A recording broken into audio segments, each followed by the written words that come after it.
Morgan Bueller surfs in the morning and has no problem waiting till lunch to eat. I just would wake up and exercise and then not eat until like 11 or 12, and I felt great. She lost 8 pounds by exercising first, fueling up later. One of the many on the latest diet trend known as intermittent fasting.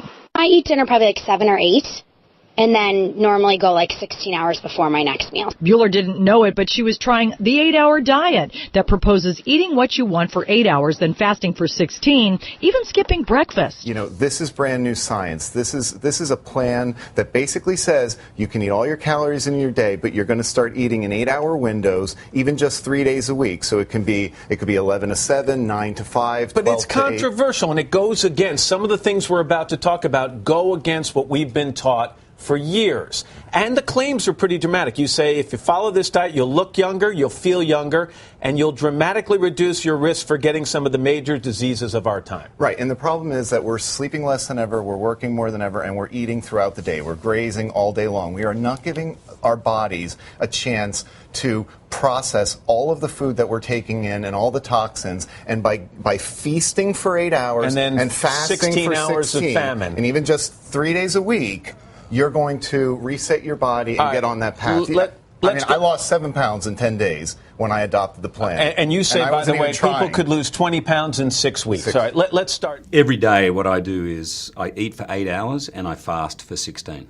And so from about 10 in the morning till 6, for this I eat way too much, and then nothing after that. It's very unsocial. Social life. Very bad. Going out for dinner, I was like, we're going to get to the restaurant before 7, before like the bewitching hour. Yeah. Okay, last drink. But the thing I didn't realise in the first one was 70% of how you look is your diet.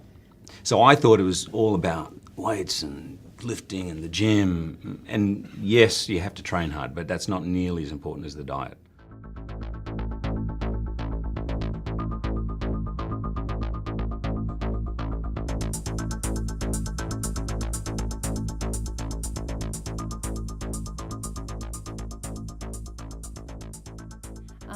The type of intermittent fasting that I like the best is you don't eat for a period of 12 to 16 hours every day, and then you eat the rest of the time. That might sound like a long period of time, but I'll explain how it's not actually that difficult.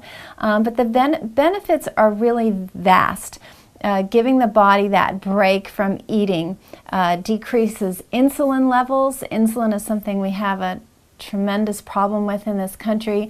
High insulin or having insulin resistance is associated not only with obesity, but the #1 killers, heart disease. It's also associated with diabetes. So having insulin levels lower is very much associated with intermittent fasting, and that's a very good thing. Researchers across the U.S. have been finding astonishing results from severe calorie restriction, decreased cancer risk, increased life expectancy, even improved brain function. There also seems to be a very strong brain protection response that occurs with intermittent fasting. And there was a Dr. Matson who did some research, and he found that what fasting did was it actually stimulated the defense network in the brain against cells being damaged. There was another study that looked at a specific protein that actually slows the rate of death of neurons or our nerve cells. So there's been a lot of studies showing that with Alzheimer's and Parkinson's that patients who did the intermittent fasting fared much better as far as just their cognitive ability, their memory. So it seems very brain protecting as well as being anti-inflammatory, and inflammation we know is the initiator of most degenerative diseases.